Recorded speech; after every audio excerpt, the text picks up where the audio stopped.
Arkadaşlar bugün kız arkadaşımla birlikte video çekeceğiz. İsmini kendi söylemek isterse söylesin. Zeynep. Zeynep Sare Yaşar. Sen nereden geçiyorsun? Oy. Arkadaşlar şu an önümüzde dere var. Yani ne suyu olduğunu bilmiyoruz. Belki de kanalizasyondan geldi. İğrenç olurdur. İğrenç. Batu ne yaptı biliyorsun? Ayağının içine soktu. İğrenç. Şimdi nereleri gezeceğiz? Şöyle bir gidelim biz. Batu'yla gitmiştik. Arkadaşlar dalın üstünde yürüyorum. İndim. Bizden şöyle bir dönelim. Arkadaşlar şu an arılarla bir ortamdayız var ya. Fena bir hevesteyim şu an. Vallahi çok fenayım. Vallahi. Çok fenayım şu an arkadaşlar. Şurada bir tane ağaç var ya. Çok fena oluruz. Boş ver. Arkadaşlar şu an hiç bilmediğimiz bir yerdeyiz.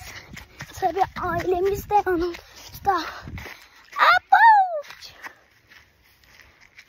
Burada mikroplar var, mikroploslar. Şuradan şöyle dönsek mi? Nasıl dolanacağız? Gel Bak bak. yukarıdan çıkalım. Gel şuraya çıkalım. Arkadaşlar çok zor bir şey. Oh. Burada bir gel. Tamam. Akşama kadar kalacağız. Yok akşama kadar kalmayacağız yani. Ben biraz sizin için video çekeceğim. Bayağı bir.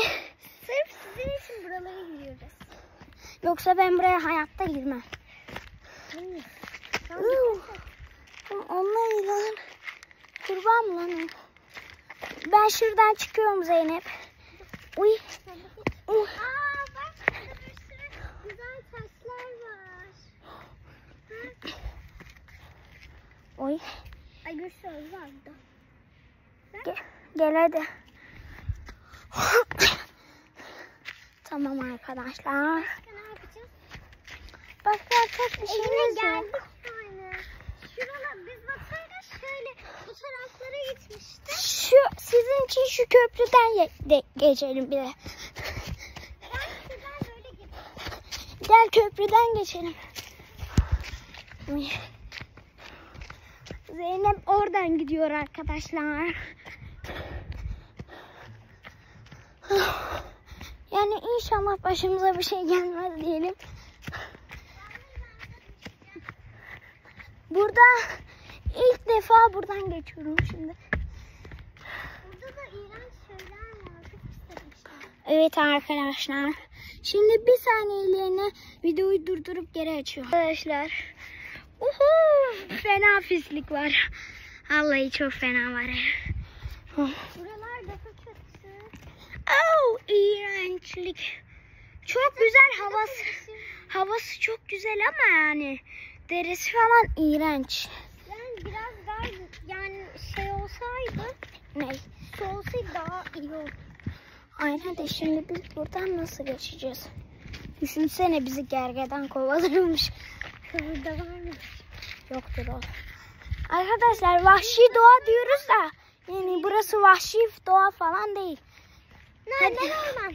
Aynen. Aa bakın işte bu. Bakın boncuk buldum.